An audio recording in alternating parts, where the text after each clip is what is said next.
भाषा के अर्जन और भाषा के अधिगम में क्या अंतर है? प्रस्तावना लिखेंगे हम first and then start with this.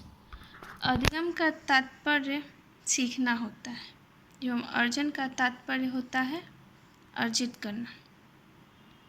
सीखना जो हम कहीं से भी सीखते हैं, विद्यालय से, पड़ोस से, कहीं से भी, उसे सीखना कहते हैं। अर्जन हुआ जो हम घर में, हमारे घर में जो भाषा बोली जाती है, पास पड़ोस में जो बोली जाती है, जो हम अर्जित करते हैं, जो स्वाभाविक होता है, हमें आता है, उसे अर्जन बोलते हैं, भाषा का अर्जन। किसी भी प्रकार की अधिगम की प्रक्रिया जीवन भर चलती रहती है। भाषा के संदर्भ में भी यह लागू होती है, किंतु जहाँ अन्य प्रकार के ज्ञान का अभ्यास भी संभव है, वहीं भाषा का अधिगम स्वयं के प्रयासों एवं सीख सकने वाली वातावरण जनित परिस्थितियों में ही संभव हो पाता है। इसलिए भाषा को अर्जित संपत्ति कहा जाता है। यानी कि जब सीखना जीवन भर चलता है, मनुष्य जन्म से मृत्यु तक सीखता है, भाषा भी वही है। भाषा भी हम कोई सीख कर नहीं आते। जब हम पैदा होते हैं, जैसे जैसे बड़े होते जाते हैं, भाषा को भी ग्रहण करते जाते हैं। भाषा का अर्जन अनुकरण द्वारा होता है। बालक अपने परिवेश में जिन लोगों को बोलते, सुनते, देखता है, वह जैसा बोलते हैं, सुनते हैं, वैसा ही अर्जित करता है, वैसा ही अनुकरण करता है। अगर कोई अशुद्ध भाषा बोलता है तो जाहिर है बच्चा भी वही अशुद्ध भाषा सीखेगा। वही अगर हमारे पड़ोस में, घर में शुद्ध भाषा का प्रयोग हो तो बालक शुद्ध भाषा बोलता है, उसकी भाषा में शुद्धता आती है।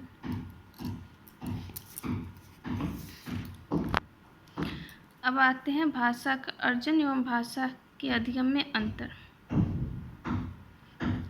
तो देख रहे हैं हम कैसे लिखें। एक साइड भाषा का अर्जन, दूसरी साइड भाषा का अधिगम।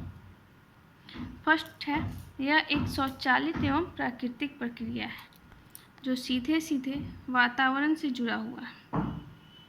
यानी कि भाषा यह स्वयं ग्रहण करते हैं। इसके लिए हमको कोई विशेष प्रयास नहीं करना पड़ता भाषा के अर्जन के। लेकिन भाषा का अधिगम जो है वह संतुलित वातावरण पर निर्भर करता है। इसका एक निश्चित वातावरण होता है।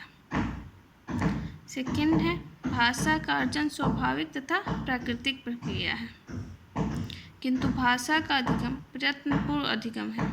यह वातावरण के साथ प्रयत्नपूर्ण प्रक्रिया है। भाषा अर्जन सामान्यतः मातृभाषा एवं मातृभाषाओं पर लागू होता है। अर्जन के द्वारा हम सिर्फ जहाँ हम रहते हैं, जो हमारे घर में भाषा बोली जाती है, वही भाषा सीख सकते हैं। लेकिन जो अधिगम है, इसमें कोई लिमिटेशन नहीं होती कि हम किस भाषा में सीख रहे हैं। इसमें भाषा की कोई लिमिटेशन ही नहीं, कोई सीमा नहीं है। यह मातृभाषा या भाषाओं के साथ अन्य भाषाओं पर भी लागू होता है। भाषा के अर्जन के द्वारा केवल मौखिक श्रवण कौशल का विकास होता है।